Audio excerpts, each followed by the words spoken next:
అందరికీ నమస్కారం అండి. ఈరోజు ఒక కుటుంబానికి కావలసిన ఆహార పదార్థాల్లో మనం రోజు ఉపయోగించేది కూరగాయలు, అదేవిధంగా గింజలకు సంబంధించి పప్పు ధాన్యాలకు సంబంధించి కందిపప్పు, పెసరపప్పు, మినప్పప్పు ఇలా రకరకాల పప్పు ధాన్యాలను ఉపయోగించడం జరుగుతుంది. వీటన్నింటినీ మార్కెట్లో కొనే కంటే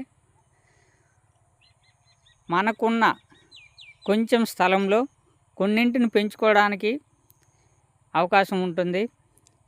వాటర్ ఫెసిలిటీస్ కానీ ఉంటే మనం తప్పనిసరిగా కొన్నింటిని పెంచుకోవాలి.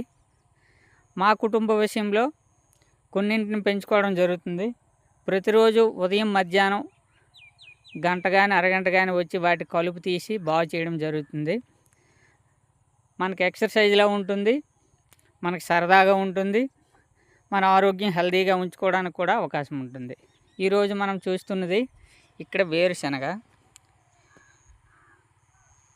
ఇంతకు ముందు ఎప్పుడు పెద్ద అనుభవం లేదు, పంటలు ఏ విధంగా పండించాలనేది కూడా తెలియదు. కొత్తగా స్టార్ట్ చేయడం జరిగింది. ఇది వేరుశనగ అండి.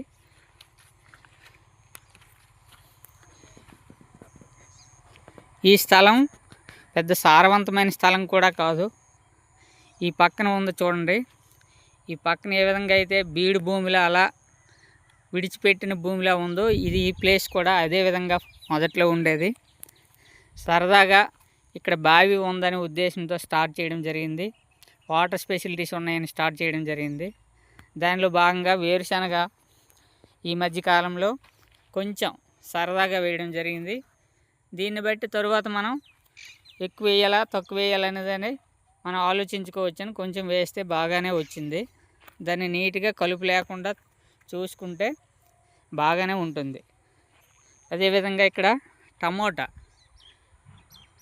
టమోటా పంట విషయంలో మనం మార్కెట్లో మొక్కలు కొనే కంటే, ఎందుకంటే మొక్కలు ఎటువంటి విత్తనాలతో మొక్కలు తయారు చేశారో తెలియదు కాబట్టి మనం విత్తనాలు మార్కెట్లో కొనుక్కొని చిన్న ప్లేసు బాగు చేసుకొని మట్టి కొంచెం ఎత్తుగా చేసుకొని అక్కడ వాటిని నారు పోసుకుంటే మనకు కావలసినంత టమాటో నారు మనకి ఎక్కడ వేయడానికైనా ఉంటుంది. ఆ విధంగా మేము నారు పోసుకున్నాం.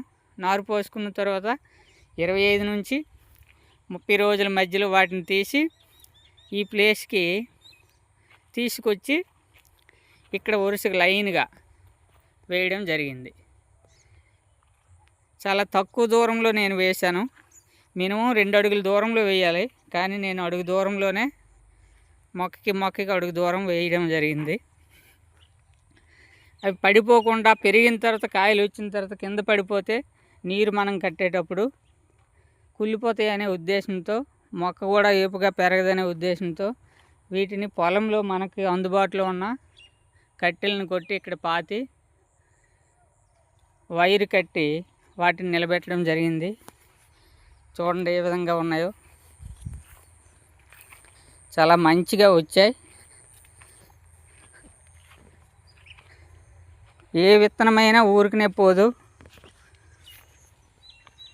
మనం వేసిన తర్వాత దానిపైన అదే చేస్తుంది. మనం చేయవలసిన పని మాత్రం మనం చేయాలి. ఇలా వైరు కట్టడం జరిగింది. ఈ వైరుకి వాటిని తాడుతో పైకి కట్టడం జరిగింది. అలా 8 లైన్లు వేయడం జరిగింది. చూడండి ఎంత నీట్గా ఎంత బాగా కాసి. కలుపు మాత్రం ఎప్పటికప్పుడు నీట్గా తీసుకొని పెద్దయిన వరకు కలుపును మాత్రం నీట్గా తీసి వాటికి శుభ్రంగా ఉంచాలి. చాలా బాగున్నాయి. ఒక చెట్టుకి ఇంచుమించు 1.5 కేజీలు 2 కేజీలు ప్రస్తుతానికి కనిపిస్తున్నాయి.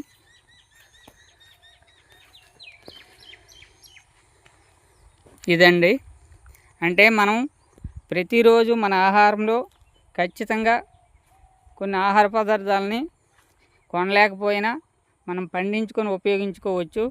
చిన్న ప్లేస్ ఉంచే మీరు కూడా స్టార్ట్ చేస్తారని కోరుకుంటున్నాను. ఓకేనండి, థ్యాంక్ యూ.